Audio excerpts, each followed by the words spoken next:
सब तो पहला फतेह प्रवान करो। वाहिगुरु जी का खालसा वाहिगुरु जी की फतेह। श्री गुरु तेग बहादुर साहब सच्चे पातशाह जी का 400 साला प्रकाश पुरब समुचा गुरु खालसा पंथ श्री अमृतसर साहब की पावन धरती के उत्ते मना रहे हैं। और गुरु खालसा पंथ वालों मनाए जा रहे इस महान प्रकाश पुरब नूं समर्पित जिन्ने भी समागम है उन्हां दा प्रबंध गुरु खालसा पंथ की नुमाइंदा जथेबंदी श्रोमणी गुरुद्वारा प्रबंधक कमेटी कर रही है। और अज की एकत्रता श्रोमणी गुरुद्वारा प्रबंधक कमेटी वालों बुलाई गई है, जिस विच आप सारियां ही अत सत्कारत शख्सियतां शामिल होईयां। सचखंड श्री हरमंदर साहब जी के मुख ग्रंथी साहब सिंह साहिब ज्ञानी जगतार सिंह जी ते होर सारे पतवंते जथेबंदियां दे नुमाइंदे हाजरीन। जिस वक्त धन गुरु तेग बहादुर साहब जी की शहादत हुई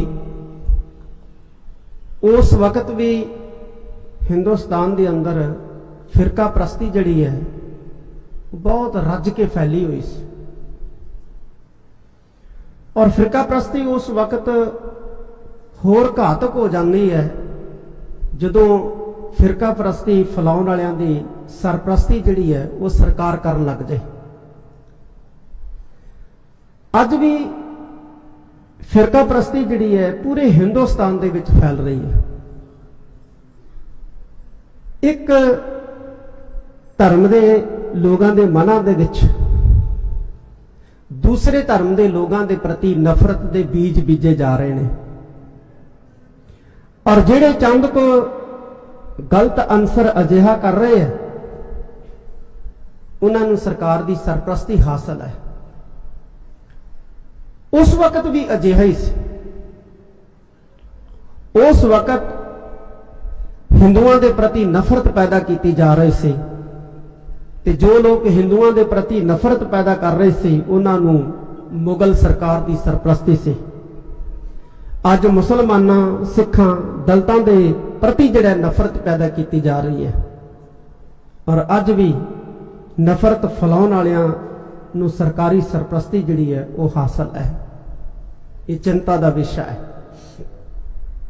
धन गुरु तेग बहादुर साहब जी ने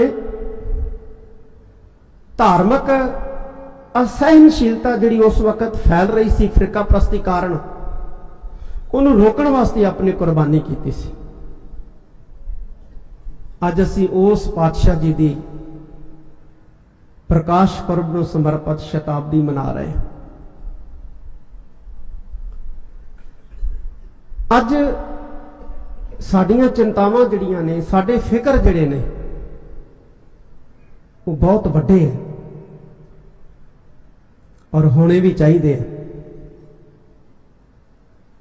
साडी सब तो वड्डी चिंता जिहड़ी है वो ये है कि किसी वेले असी हिंदुस्तान च नहीं लेकिन पंजाब दे विच बहु गिणती च होया करदे सी। 62% साडी पंजाब दे विच आबादी सी जो घट के 52% रह गई। तो मेरा ख्याल हुण 2021 दे विच जिहड़ी मरदमशुमारी होनी है असी 50% तो भी थले आ जाना। अगे एक परिवार के 4-4 5-5 बच्चे हुंदे सी। एक फौज च चला गया, एक ने खेती सांभ ली, एक टकसाल च चला गया विद्या लैण वास्ते, एक निहंग सिंह जथेबंदियां च चला गया, बुढ़े दल च चला गया, तरना दल च चला गया। हुण एक एक बच्चा है वो विदेशों नूं जा रहा। ते जिहड़े असीं ये स्थान बनाए है या बना रहे हैं इन्हां नूं सांभण वाला आउण वाले समय च कोई नहीं दिसना। वड्डे वड्डे गुरुद्वारा साहिबान दे नाल लगियां प्रॉपर्टियां इन्हां नूं कौन संभालेगा? ये बड़ी चिंता साडे वास्ते। मैं 2-3 साल पहला बहुत गया जिथे महात्मा बुद्ध नूं ज्ञान मिलिया, उत्थे गया। जिस दरखत के थले महात्मा बुद्ध नूं ज्ञान होया बोधियां दा बहुत वड्डा स्थान है। मैं देखा कि उस बौद्ध मंदिर के कंपलैक्स दे विच एक पंडित जिहड़ा है वो पिंड भरा रहा सी।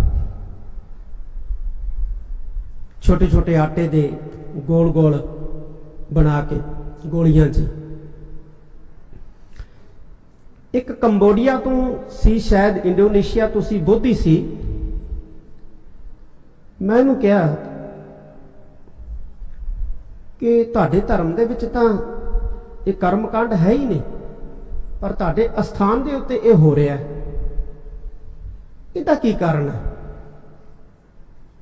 वो कहता जी असीं तां सारे विदेश रहने आ, साल बाद आउणे आ, 6 महीनों बाद आउणे आ, प्रबंध जिहड़ा है ये लोकल लोगों कोल है, तो लोकल लोगों कोल जदों प्रबंध है साडे इस मंदिर दा, साडे इस स्थान दा, वो जो मर्जी करन जी, असीं किवें रोक सकते हैं, की कर सकते हैं? बड़ी चिंता पैदा हुई कि जिस हिसाब दे नाल साडा सिख नौजवान जिहड़ा वो विदेशों च जा रहा है, साडियां इन्हां संस्थावां दा, साडे इन्हां संस्थानां दा कौन प्रबंध करेगा? कौन प्रबंध करेगा? कौन देखेगा? ये सानू सोचना पैना है, ये सानू सोचना पएगा बैठ के। ये साडी सब तो वड्डी चिंता है।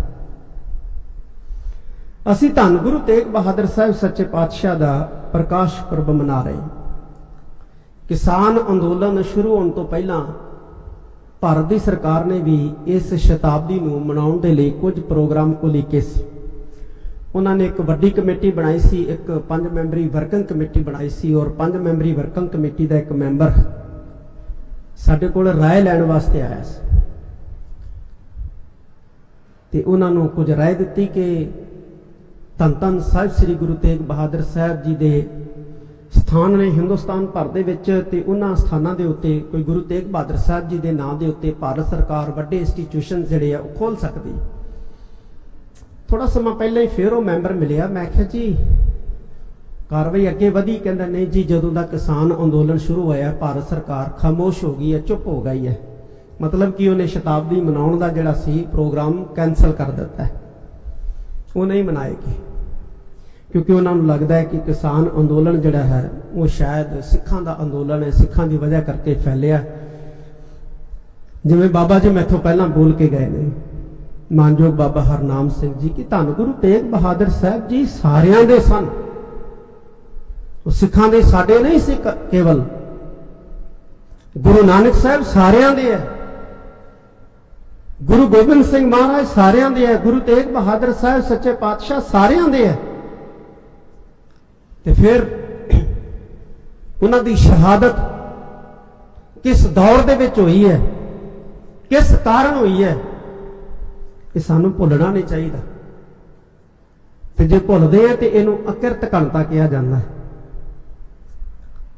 ते साडे सिख धर्म के मुताबक अकिरत घणता जिहड़ी है वो बहुत माड़ी गिणी गई है। भाई गुरदास जी के बोल असीं पढ़दे ही कि सब तो भारा जिहड़ा है वो अकिरत घण हुंदा धरती दे उत्ते, सब तो भारा, पहाड़ां तो भी भारा, धरती तो भी भारा, जंगलों तो भी भारा अकिरत घण हुंदा है। मैं पंथ दीयां नामावर संप्रदावां ने, संस्थावां बैठियां ने, बस इहो ही अपील करदा कि आपां सिर जोड़ के बैठना शुरू करिए। जिवें बाबा जी ने भी कहा, होर बहुत सारे बुलारियां ने कहा कि साडे धर्म दे उत्ते बहुत सारे किंतु परंतु हो रहे हैं। किंतु परंतु हो रहे ने इस करके नहीं हो रहे कि किंतु परंतु करने वाले बलवान बहुत है, तकड़े बहुत है, बल्कि किंतु परंतु करने वाले किंतु परंतु इस करके कर रहे हैं क्योंकि असीं खामोश हो गए हैं। भूले कोई नहीं, बोलते ही नहीं। अस पहले एक संप्रदा नूं निशाना बनाया, असीं सारे चुप, फिर दूजी नूं बना लिया, असीं सारे चुप, फिर तीजी नूं बनाया, सारे चुप, चौथी नूं बनाया, सारे चुप, पांचवीं नूं बना लिया, फिर सारे चुप। असीं सोचिया ही नहीं, जदों एक संप्रदा नूं, पहली संप्रदा नूं निशाना बनाया सी, उस वक्त ही सानू जिहड़ा सोच लेना चाहिए सी कि पारोसी के जो हुआ तू अपने भी जान। ਅੱਜ ਜੇ कारसे वालिਆਂ ਨੂੰ ਮਾੜਾ ਕਿਹਾ ਜਾ ਰਿਹਾ, ਸਾਨੂੰ ਵੀ ਕਿਹਾ ਜਾਏਗਾ। ਜੇ ਨਿਹੰਗਾਂ ਸਿੰਘਾਂ ਨੂੰ ਮਾੜਾ ਕਿਹਾ ਜਾ ਰਿਹਾ, ਸਾਨੂੰ ਕਿਹਾ ਜਾਏਗਾ। ਜੇ ਦਮਦਮੀ ਟਕਸਾਲ ਨੂੰ ਮਾੜਾ ਕਿਹਾ ਜਾ ਰਿਹਾ, ਸਾਨੂੰ ਕਿਹਾ ਜਾਏਗਾ।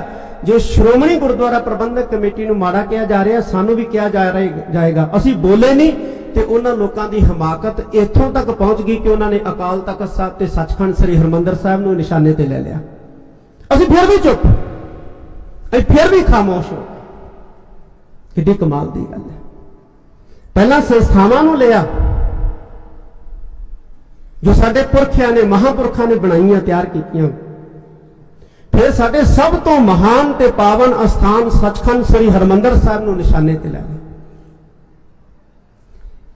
ਅਸੀਂ ਫਿਰ ਵੀ ਖਾਮੋਸ਼ ਹੋ ਗਏ। ਪੰਜਾਬ ਦੇ ਅੰਦਰ ਨਕਸਲਾਈਟ मूवमेंट सी, वो खत्म हुई।